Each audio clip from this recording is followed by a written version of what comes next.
প্রার্থীরা এটা জানেন তো ইনশাআল্লাহ? এটাকে জানেন তো ইনশাআল্লাহ? যুবকরা আমার মা বোনরা আমার অনেক শক্তি। এই যুবকদেরকে প্রায় মাহফিলে বলতাম, এই পোলাপান্তর কোথায়? প্রিয় কথা বলা চূড়ানগরবাসী, আপনারা সবাই কেমন আছেন? আমি আপনাদেরকে দেখে এবং আপনাদের স্বতঃস্ফূর্ত যে স্পোর্টস খেলাধুলা চলছে এটা দেখে আমি অত্যন্ত অভিভূত হয়েছি। আমি যখন শুনেছি সেখানে একটি টুর্নামেন্ট চলছে, আমি অত্যন্ত আগ্রহের সাথে সেটা উপভোগ করার জন্য এসেছি। কারণ খেলাধুলা শুধুমাত্র শরীরকে চাঙ্গা রাখে না, খেলাধুলা মানুষের মানসিক শক্তিকেও চাঙ্গা রাখে। খেলাধুলা শুধুমাত্রই যে মানসিক শক্তি চাঙ্গা রাখে এটা এমন না, খেলাধুলা যারা করে তাদের শরীরের ফিটনেস ঠিক থাকে। কথা বলেন ঠিক না? খেলাধুলা শুধুমাত্র শরীরের ফিটনেস কি ঠিক রাখে না, এখানে আরো উপকার আছে। সেটা হলো খেলাধুলা আরো উপকার করে, সেটা হলো ইচ্ছে করলে যারা পরিশ্রম করে, হার্ড ওয়ার্ক করে, যারা খেলাধুলা করে তাদের ব্রেনটা এত স্বচ্ছ থাকে, ইচ্ছে করলে কেউ তাকে ধোঁকাই ফেলতে পারে না। খেলাধুলা করলে তার মেধাটা একদম স্বচ্ছ থাকে। এই জন্য লেখাপড়ার পাশাপাশি খেলাধুলা অত্যন্ত ভেরি ইউজফুল ফর হেলথ। এটা স্বাস্থ্যের জন্য খুবই উপকারী। এই জন্য আমি স্কুল লাইফে খেলাধুলা করেছি, লেখাপড়ার ফাঁকে খেলাধুলা করেছি। আপনারা খেলাধুলা করবেন, কারণ খেলাধুলা করলে আপনার বিবেককে কেউ ফাঁকি যেমন দিতে পারে না। যে কোনো মানুষ যারা হার্ড ওয়ার্ক করে, পরিশ্রম করে, সে কখনো নেশায় আসক্ত হয় না। কথা বলে ঠিক না? অলস মানুষগুলোকে মানুষ কি করে? অলস মানুষগুলোকে মানুষ ধোঁকায় ফেলে সহজ ভাবে। আর যাদের ব্রেনটা স্বচ্ছ থাকে তাদেরকে কেউ ধোঁকায় ফেলতে পারে না। এই জন্য এই টুর্নামেন্টে যারা আয়োজন করেছেন, আমি আয়োজক কমিটিকে অনেক ধন্যবাদ জানাই। আপনারা জানেন আজকে মূলত আমি এসেছি, আপনারা জানেন যে দীর্ঘদিন ধরে আপনাদের মাঝে আমার পথ চলা ছিল খুব স্বচ্ছতার সাথে আধ্যাত্মিক উন্নয়নের ক্ষেত্রে। একটা মানুষের আধ্যাত্মিক নৈতিক চরিত্র গঠনের ক্ষেত্রে আপনারা জানেন যে উন্নয়ন হলো দুই প্রকার, একটা হলো সামাজিক উন্নয়ন আর একটা হচ্ছে মানুষের আত্মার উন্নয়ন। আমি আত্মার উন্নয়নে কাজ করেছি এবং আমাদের বৃহত্তর সুন্নি জোট মনে করেছে বর্তমান যে রাজনৈতিক অস্থিরতা এবং বাংলাদেশের মধ্যে যে মানুষের যে নিরাপত্তাহীনতায় ভুগছে, সেই এই দেশের ক্রাইসিস মুভমেন্টে এই সার্বভৌমত্ব সুরক্ষা এবং ধর্মের সুরক্ষার জন্য আমরা রাষ্ট্রীয়ভাবে আমাদের প্রত্যাশা হলো আমরা রাষ্ট্রের একটি গুরুত্বপূর্ণ জায়গায় আসন্ন ত্রয়োদশ জাতীয় সংসদ নির্বাচনে অংশগ্রহণ করে আপনাদের দোয়া, ভালোবাসা, সমর্থন নিয়ে এবং আল্লাহ পাকের অশেষ দয়া এবং রহমত কামনা করে আমরা চেষ্টা করছি যেন অন্ততপক্ষে এই দেশের সর্বোচ্চ রাষ্ট্রীয় জায়গায় যেন আহলুস সুন্নাত ওয়াল জামাতের প্রতিনিধিত্ব নিশ্চিত হয়। আর যদি প্রতিনিধিত্ব নিশ্চিত হয়, ইনশাআল্লাহ এই দেশের সার্বভৌমত্ব নিয়ে কেউ ষড়যন্ত্র করতে পারবে না।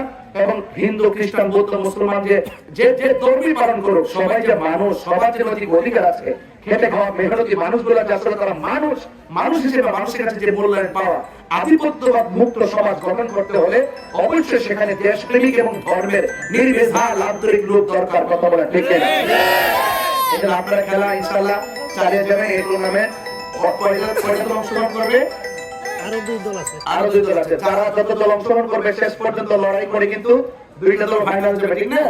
ফাইনালে যাওয়ার পরে একটা দল বিজয় হবে আর একটি দল অনেক দল, দুইটা দল তো ফাইনাল উঠবে। তো সেই জন্য আপনারা যারা অংশগ্রহণ করবেন, হেরে যাওয়া মানে কিন্তু হেরে যাওয়া নয়, হেরে যাওয়া মানে হলো আগামীতে বিজয়ী হওয়ার পরিকল্পনা গ্রহণ করা। কথা বলে ঠিক না? ফেল করে তারা কিন্তু, যারা রিয়েল হিরো ছাত্র, যারা ফেল করে তারা কিন্তু হতাশ হয় না। তারা মনে করে একবার না পারিলে দেখো শতবার, বারবার চেষ্টা করার পর ইনশাআল্লাহ আমাদের বিজয়ের মুখ ইনশাআল্লাহ আসবে। তবে আমি আপনাদেরকে অনুরোধ করব, আমার আগেই আমাদের অত্যন্ত যারা অ্যাডভাইজার ছিলেন তারা আমার মোমবাতির প্রতীক নিয়ে অনেক সুন্দর সুন্দর কথা বলেছেন। এই মোমবাতি নিজে জ্বলে আরেকজনকে আলোকিত করে আমার প্রতিশ্রুতি, আমার প্রত্যাশা হলো, আমি চাই যে আমার বৃহত্তর সুন্নি জোট তারা সারা বাংলাদেশ থেকে আমাকে এই জায়গাতে তারা যে মনোনীত করেছেন, এটা কেন্দ্র নির্দেশন আমি যে এসেছি আর আমি নিজেও দেখেছি এই জায়গা প্রত্যেকটা মানুষ প্রত্যেকটা জায়গায় জায়গায় আমরা সুন্নি। কথা বলেন ঠিক না? তো আমরা দেখিয়ে দিতে চাই যে সুন্নিদের কাছে যেই মতাদর্শী হোক সবাই নিরাপদ এবং যে ধর্মেরই হোক সবাই নিরাপদ। এটা আমরা রাষ্ট্রীয় ভাবে দায়িত্ব আল্লাহ পাক যদি দয়া করে সেটা আমরা যেন দেখাইতে পারি, সেই জায়গায় যেন আল্লাহ পাক কাঙ্ক্ষিত জায়গায় যেন আমাদেরকে কবুল করে। তবে একটি কথা বলবো, আপনারা আমার মা বন্ধুরা হয়তো বাড়ির আনাচে কাছে আছেন, মা বন্ধুদের কাছে আমি সালাম দিচ্ছি এবং অন্যান্য ধর্মের যারা আছে রাষ্ট্রীয় দোকান আসার পরে দুজন হিন্দু আমার সাথে কথা বলেছেন, তারাও আমার প্রতি সম্পর্কে যথেষ্ট অবগত।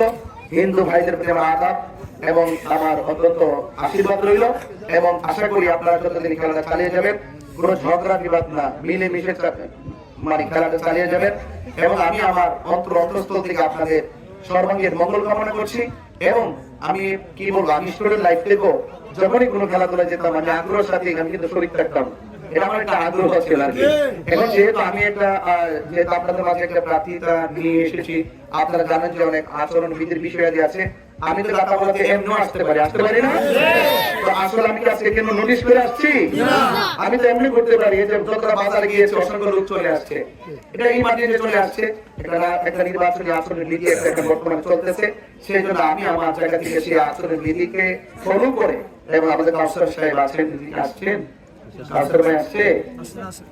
আপনার দায়িত্বশীল যারা আছেন আমি তাদের সাথে একটু আপনাদের মাধ্যমে যোগাযোগ করে আমি আপনাদের সাথে সহযোগিতা হয়ে কিছু শরীর হওয়ার জন্য চেষ্টা করবো আল্লাহ যেন আপনাদের সবাইকে কবুল করে সবাই বলে আমিন আর আমার প্রার্থীরা এটা জানেন তো ইনশাআল্লাহ এটা কি জানেন তো ইনশাআল্লাহ আমার যুবকরা আমার মা বোনরা আমার অনেক শক্তি এই যুবকদেরকে প্রায় মাহফিলে বলতাম এই পোলাপান তারা কোথায় যখন পোলাপান সবাই হাত করে দেখাতেন এটা আমাকে স্পিরিট দিয়েছে আশা করি যুবকরা এই সমাজকে পরিবর্তন করে দিবে আমি যদি আপনাদের পাশে থাকতে পারি আপনাদের মানুষের পাশে থাকতে পারি আমার তো দোয়া করবেন আপনাদের টুর্নামেন্টের সর্বাঙ্গীন মঙ্গল কামনা করে আমি বিদায় আরজ করছি আসসালামু আলাইকুম ওয়া রাহমাতুল্লাহি ওয়া বারাকাতুহু